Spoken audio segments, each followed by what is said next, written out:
tolong jelaskan sejelas-jelasnya.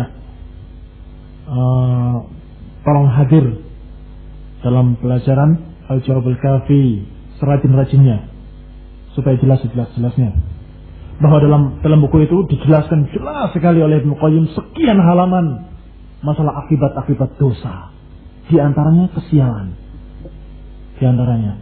Dan itu didetailkan oleh Ibnu Qayyim dengan banyak sekali segi-segi kejelekan yang menimpa seseorang ketika dia berbuat dosa. Tapi tentunya karena waktunya kita sedikit sehingga nggak bisa menjelaskan secara segitu. Kalau mau lebih jelas dari kitab Ibnu Qayyim rahimahullah. Dan sudah diterjemahkan dengan judul apa itu? Jawabul Kafi itu. Bila salat berjamaah, bagaimana pengaturan shaf kedua dan seterusnya? Apakah harus dari kanan imam atau di belakang imam baru kemudian ke kanan? Apakah ada pertama salat di sebelah kanan imam?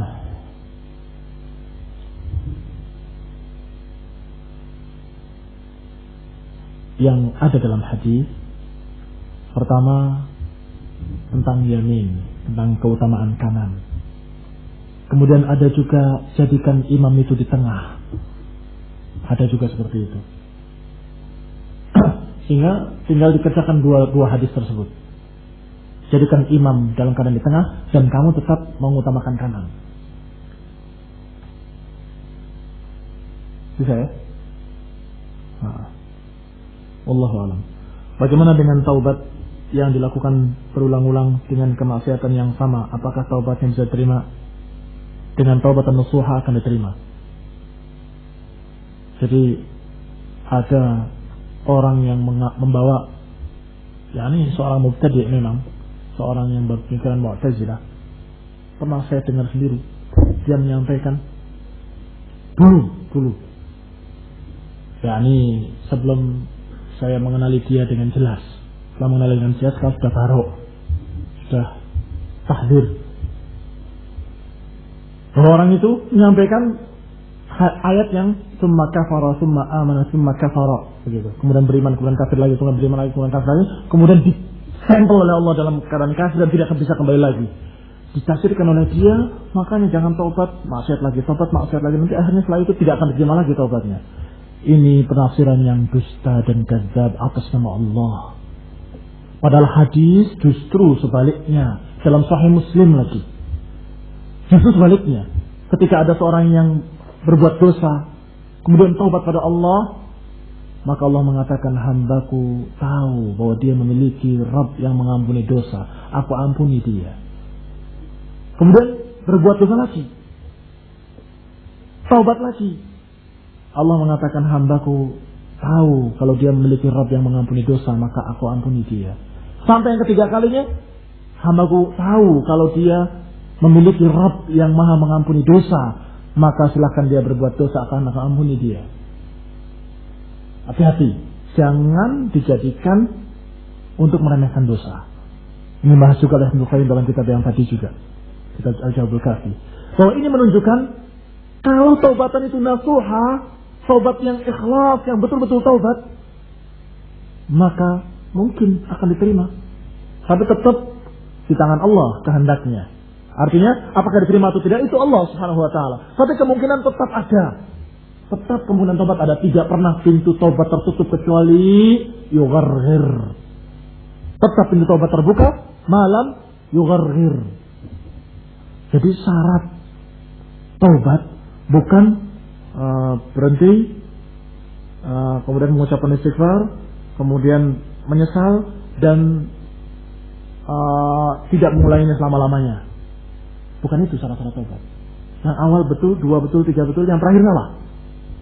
Yang ada adalah azam untuk tidak berbuat lagi. Paham ya? Beda dengan tadi. Syaratnya yang keempat tidak berbuat lagi. Itu bukan syarat tidak berbuat lagi itu. Mestinya syaratnya berazam untuk tidak berbuat lagi, bertekad untuk tidak berbuat lagi. Tapi kalau terjerumus lagi, dia taubat lagi. Yang penting tekad itu kamu mantap ke dalam hati itu tidak berbuat lagi. Dan Allah tahu itu, bahwa kamu itu serius atau main-main. Allah Maha tahu. Apakah kamu ucapan saja, nanti saya akan berbuat lagi, atau memang kamu niat berhenti, Tapi tidak mustahil kamu sudah niat yang tekad yang ikhlas. Sudah kamu betul-betul murni tekadnya. Tapi kalah lagi. Terjeblot lagi. Sampai kamu menangis dan kemudian bertaubat. Dengan sungguh-sungguh lagi. Insya Allah ampuni. Walaupun 3-4 kali terjerumus. Tapi yang penting kita bertaubat dengan tadi. Syaratnya adalah selain kamu menghentikan perbuatan tersebut. Ketika itu kamu berhenti. Dan kemudian setelah itu bertekad untuk tidak mengulangi lagi. Dengan ikhlas. Tekad dalam hati bahwa saya tidak akan berbuat lagi. Ini syaratnya. Jadi syaratnya apa? Tekad untuk tidak berbuat lagi. Kalau sampai terjerumus lagi, dia minta ampun lagi pada Allah Subhanahu wa taala. Taubat lagi, terus begitu. Malam yugharghir. Sebelum nyawa di kerongkongan sini. Masih tetap terbuka dan sebelum matahari terbit dari barat.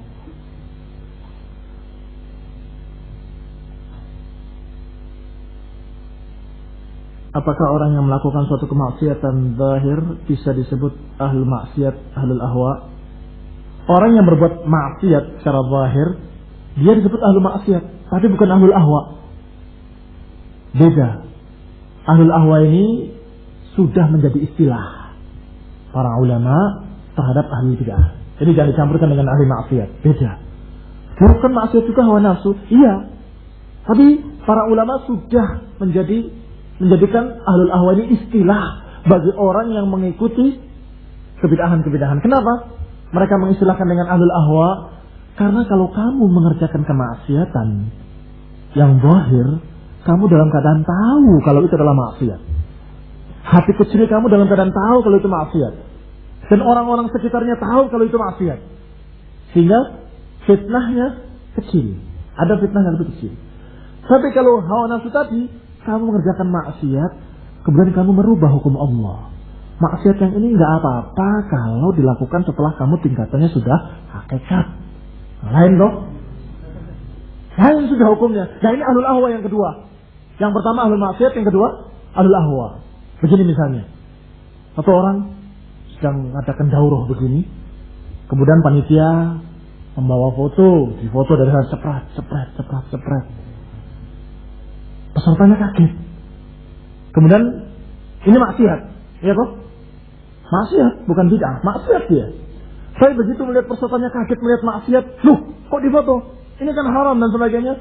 Kemudian ustadznya bilang, sebentar, masalah foto demi maslahat dakwah, karena dalam rangka mencari dana itu tidak apa-apa. Nah kalimat dia ini bid'ah, ini adalah hawa nafsu. Orang yang berbuatnya adalah ahli maksiat, tapi ketika sudah berdalil dengan dalil yang dibuat-buat, namanya ahlul ahwa. Tambah besar dosanya. Jadi mau nyari alasan biar ringan, justru tambah besar dosanya. Tadinya perbuatan dosa yang murni menjadi perbuatan dosa yang dibungkus dengan kebid'ahan, yaitu bid'ah maslahat. Demi kepentingan dakwah katanya. Kalau demi kepentingan dana masalahnya untuk dikirim ke Kuwait untuk cari dinar, karena dinar itu nilainya sudah $13, berarti berapa rupiah? Bayangkan dikali sekian ribu, satu dinar Kuwait. Sehingga ya dimaklumi saja kalau demikian semangatnya Yusuf Baisa untuk memfoto dan mengirim-kirimkan sana kemari, datang ke Kuwait. Nah, sudah disokongnya.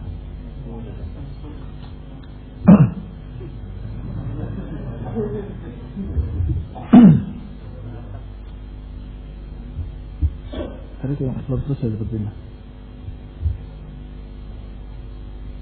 Apakah sistem pemerintahan di Arab Saudi yang monarki sesuai dengan sunnah? Tolong jelaskan secara garis besar sistem pemerintahan yang sesuai dengan sunnah.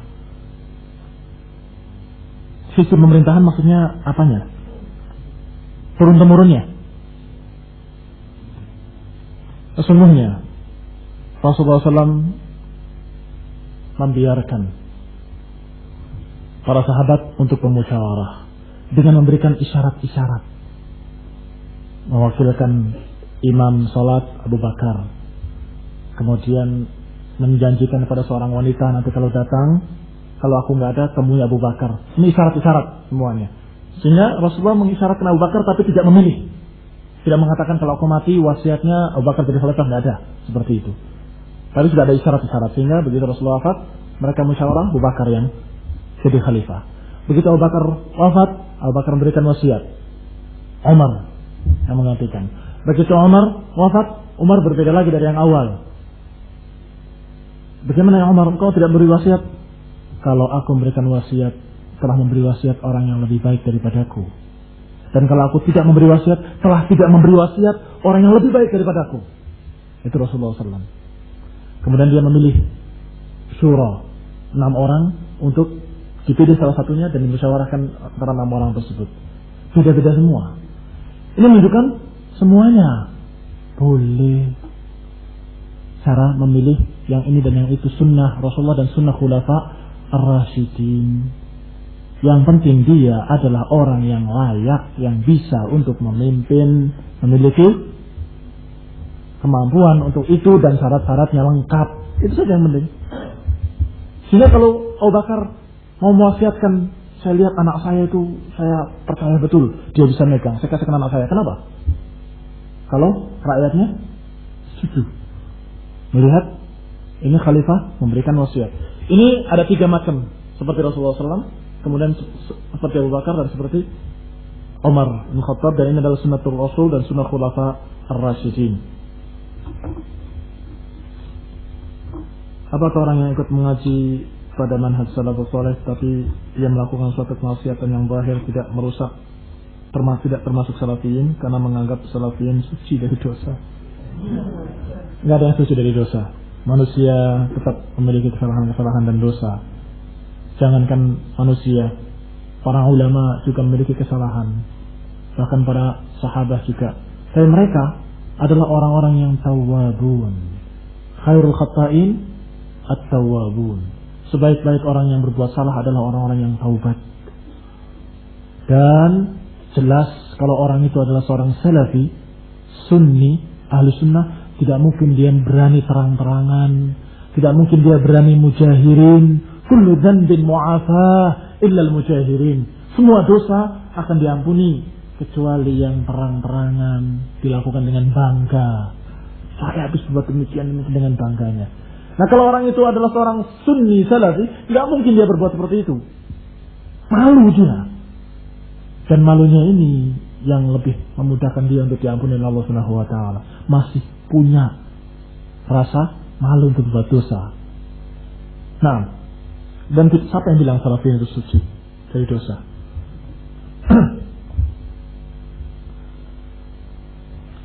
Tapi lihat, kalau seorang sahabat terjerumus ke dalam zina, beda dengan orang sekarang. Datang kepada Rasulullah SAW. Ya Rasulullah, aku berzina. Walaupun dia tahu nanti akibatnya dia akan dirajam. Siap.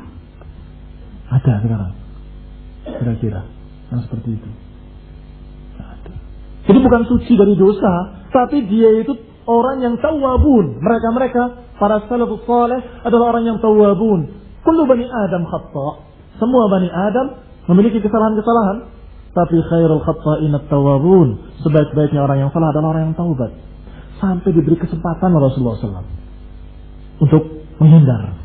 Rasulullah berpaling dengan mengatakan, kamu mungkin cuma mencium saja, berbalik ke arah lain. Masih dia berbalik lagi ke sana, demi Allah, dengan sumpah yang kedua. Oh, aku berzina ya Rasulullah. Tidak, kamu barangkali cuma berpelukan saja. Tidak, kamu barangkali mubasyarah saja. Terus sampai 4 kali dia bersumpah. Ma'is rahimahullah radhiyallahu anhu. Kemudian yang perempuan dari Ghamidiyah, sampai Rasulullah mengatakan, kamu mungkin cuma mencium saja dan cuma, ya Rasulullah, apakah engkau akan mengatakan kepadaku seperti engkau katakan pada Ma'is? Ini mau mengatakan bahwa cuma ini. Demi Allah, sekarang sudah hamil. Ini sudah mau dihindarkan apa lagi? Sudah jelas sekarang hamil. Bagaimana enggak berzina hamil? Kalau cuma mencium saja. Saya sudah hamil. Kata Rasulullah, kalau itu kamu pergi sampai melahirkan. Berapa bulan kesempatan untuk lari? Kalau bukan sahabiah, nggak mungkin begini, nggak mungkin balik lagi. Dikasih kesempatan sekian bulan, 9 bulan. Dibiarkan. Tidak diikat dan sebagainya. Tidak, bebas. Nanti 9 bulan datang lagi. Ini kan kata para ulama, ada yang mengambil kesimpulan bahwa ini kesempatan. Diberi oleh Allah kesempatan, kalau mau lari, mau tobat, silahkan. Lari terus tobat. Tapi tetap balik lagi. Ya Rasulullah, ini anakku, aku sudah melahirkan. Kata Rasulullah, susui dulu. Sampai bisa makan sendiri. Kasih kesempatan lagi 2 tahun. Bukan 9 bulan. Tetap masih semangat taubat, masih belum luntur. Semangat taubat masih terus. Sampai datang lagi dengan anak dalam keadaan sudah makan sendiri. Rasulullah ini makan sendiri. Anakku sudah bisa makan sendiri. Maka disuruh Rasulullah SAW, kemudian dirajam dia. Dirajam, dilempari sampai mati. Sehingga ketika ada orang yang mengatakan dengan ucapan yang jelek, moga Allah melaknat begitu, dimarahi oleh Rasulullah SAW. Sesungguhnya taubatnya dia kalau dibagi oleh ahli Madinah cukup. Kalau dibagi untuk ahli Madinah. Ini menunjukkan adanya dosa pada mereka, tapi mereka top dalam masalah tawabinnya. Orang-orang yang taubat. Khairul khata'in at-tawabun. Nah, kalau kamu mau seperti salafus saleh, mau menjadi salafi, jangan kamu mendekati dosa. Jauhi dosa-dosa itu. Dan kalau terjerumus, cepat-cepat taubat. Jauhi sebisa mungkin. Sebisa mungkin. Semampunya kamu untuk menghindari. Jangan sampai terjerumus dalam dosa yang kecil maupun yang besar. La taqrabul fawahisha ma dhahara minha wa ma batan. Jangan dekati fahisah yang tampak ataupun yang tidak tampak. Yang kamu sendirian ataupun kamu bersama-sama, jangan. Ini tujuannya seperti itu, usahanya seperti itu. Tapi karena manusia, mungkin kamu kalah, terjerumus dan lupa dan sebagainya. Cepat-cepat taubat, cepat-cepat. Sebelum kamu ditunggangi oleh syaitan. Karena sesungguhnya orang yang berbuat dosa, kalau sudah keenakan dalam dosa, ditunggangi oleh syaitan, dikasih dalil. Kalau sudah dikasih dalil oleh syaitan, bukan lagi seorang asi, tapi seorang mubtadi' dhal. Karena berbuat dosanya dengan dalil sekarang. Pakai ayat Quran, pakai hadis. Kan hadis bilang begini, kan Quran bilang begini. Jadi nggak apa-apa buat dosa ini. Ini sudah lain lagi sudah. Se'alul ahwa sudah tidak ada setitik pun sunnah. Tidak ada sedikit pun bagian dari ahli sunnah. Jelas-jelas ahlul bid'ah. Maka jangan sembarangan masalah dosa. Bisa membawa kepada bid'ah. Apa beda antara fatwa dan nasihat, dan apa isyarat seseorang dapat berfatwa? Apa syarat seseorang dapat berfatwa?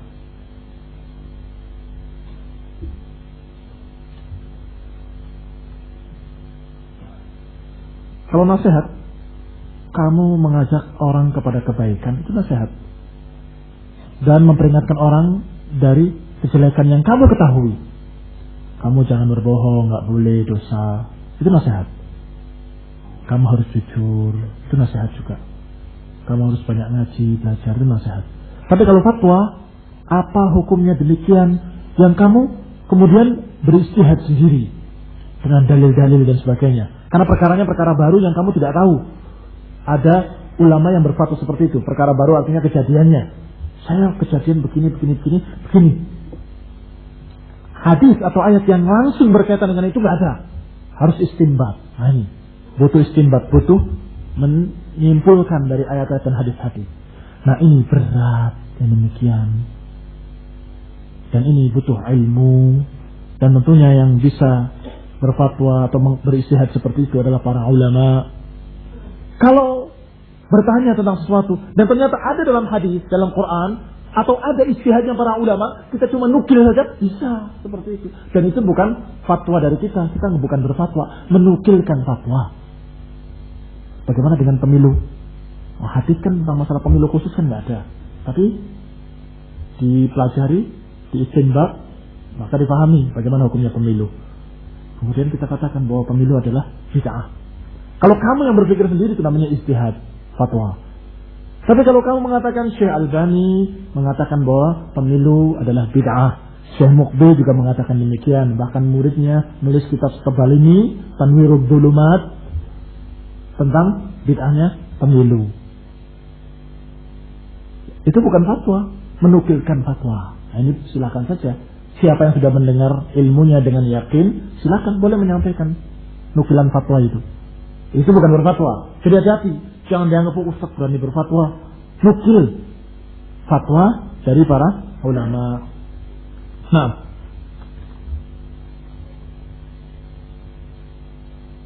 jika kita diberi sebuah hadis sahih dan seseorang sedangkan kita belum tahu persis lafadznya dan yang meriwayatkannya, apakah ini termasuk taklid?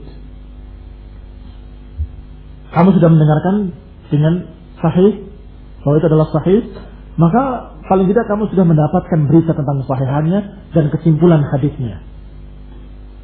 Kalau kamu mau lebih meningkat lagi minta rujukannya, kamu rujuk sendiri langsung pada kitabnya.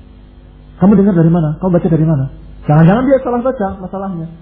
Kamu baca dari mana? Oh, saya baca dari buku ini halaman sekian. Kamu catat, kamu rujuk ke kitab tersebut. Kalau perlu, kitabnya itu masih dilihat lagi. Ada taklifnya enggak dari para ulama di bawahnya? Kalau ada taklifnya, ini hadis ini ada dalam Sahih Bukhari, langsung ke Sahih Bukhari-nya. Itu baru mantap. Demikian. Sehingga meningkat seperti itu. Walaupun misalnya sudah sampai merujuk sampai kepada Tirmidzi, kamu buka kitab Tirmidzi-nya, itu pun masih bisa meningkat lagi. Tirmidzi itu kadang-kadang ada yang baiknya. Kamu lihat sanadnya satu persatu, kamu periksa orang-orang yang satu persatu dalam kutubur rijal. Kalau mau meningkat lagi. Kalau sebelum meningkat yang itu tingkat tinggi, langsung ke Syekh Albani dulu. Saya lihat ke bukunya Syekh Albani tentang Sahih Tirmidzi dan Dhaif Tirmidzi. Ternyata diperiksa ada dalam Sahih Tirmidzi, dalam Sahih Tirmidzi Albani. Berarti Albani mensahihkan. Masih bisa meningkat lagi. Kamu jangan takut sama tasihnya Albani. Kenapa Albani mentasihkan? Karena ini. Karena fulan sahih, fulan thiqah dan fulan walaupun dia kelemahan tapi bisa diterima hadisnya karena begini. Kamu lihat, apa ya? Coba lihat buku rijal. Langsung ke buku rijalnya. Rijalul hadis siapa fulan dan sebagainya. Terus begitu. Nah, ini tingkatan-tingkatan keilmuan seperti ini tergantung kemampuan. Jadi taklid pun bertingkat-tingkat. Sebagaimana bertingkat-tingkatnya orang yang belajar.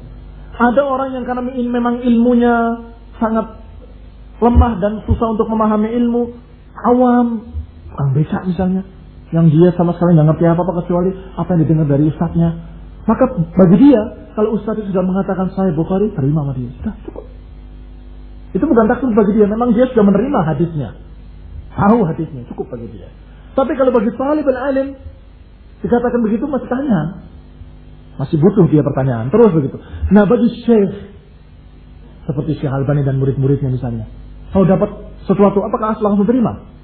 Tidak, karena dia sudah lebih alim, tentunya dia akan periksa. Kalau Syekh Albani seperti yang tadi, kan nggak pas, tidak pada tempatnya. Atau orang yang memiliki ilmu seperti itu misalnya, tidak kita katakan syekh. Orang yang memiliki ilmu seperti Syekh Albani, tapi mendapat dari hadis dari orang langsung terima gitu saja. Tapi karena dia bisa memeriksa, bisa buka kitab, kenapa langsung terima gitu saja? Lihat dulu. Jadi ada tingkatan-tingkatan seperti itu. Tingkatan kita paling tidak kita tahu hadisnya sahih, atau paling tidak sudah disahihkan oleh para ulama, Syekh Albani atau para syekh yang lain, cukup. Kalau ini disahihkan oleh para masyayikh, para ulama, itu sudah cukup. Kalau mau belajar lebih dari itu bagus. Wallahu ta'ala alam.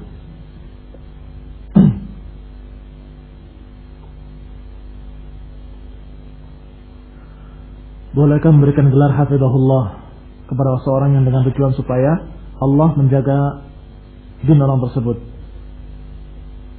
Pada asalnya boleh saja. Hafizahullah. Ya, silakan saja mengatakan fulan hafizahullah, semoga Allah melihara dia. Sama dengan kata-kata kamu mengatakan Allah yahfaz. Allah yahfaz. Sama, ya hafizahullah juga. Allah yahfaz. Semoga Allah melihara dia. Cuma nanti kalau sudah bergeser tujuan-tujuan lain itu yang jadi masalah. Ketika kamu mengangkat seorang yang orang itu tidak memiliki ilmu, tapi supaya kelihatan ilmu, kamu katakan Syekh fulan hafizahullah. Loh, ini ada sejak zaman dulu sampai hari ini. Yani kalau perawi hadis mau meriwayatkan hadis dari fulan, tapi yang mendengar ini tahu kalau fulan ini orang rendah dan sebagainya, nggak punya ilmu dhaif. Nah, ini mudallis. Dia samarkan. Bagaimana disamarkan? Dengan macam-macam gelar, atau namanya disamarkan dengan kunyah, kemudian dikasih gelar dan dikasih hafizullah dan begitu. Tujuannya juga lain, untuk menyamarkan tentang siapakah dia. Syekh Fulan hafizahullah, padahal anak kemarin masih baru kelas 2 SMP dan belum belajar din sama sekali, bahkan baru tobat dari jamaah tabligh. Baru tobat dari jamaah tabligh dikatakan Syekh hafizahullah. Sehingga orang yang dengar kasetnya, wah dari ulama ya. Itu. Itu lain sudah tujuannya. Jadi pada asalnya mau mendoakan silakan saja. Manakah yang lebih penting, thalabul ilmi, birrul walidain? Diketahui bahwa jika birrul walidain di rumah akan banyak kemudaratannya. Ini yang susah. Yang jelas dua-duanya wajib, dan lebih wajib lagi adalah thalabul ilmi, sehingga semua hukum-hukum berkaitan dengan ilmu, sehingga ilmu itu tetap paling di atas. Tapi jangan kamu anggap itu bertentangan dulu, usahakan dulu. Oh, kalau thalabul ilmi berarti tidak birrul walidain, kalau birrul walidain berarti tidak thalabul ilmi. Itu baru kesimpulan sementara kamu yang punya problem. Sehingga jangan ngomong begitu dulu. Usahakan dalam keadaan berbakti pada orang tua tetap belajar. Insyaallah bisa. Cari wa ta'ala agar dimudahkan. Wabillahi taufiq. Subhanakallahumma hamdik. Asyhadu an la ilaha illa anta astaghfiruka wa atubu ilaik. Wassalamualaikum warahmatullahi wabarakatuh.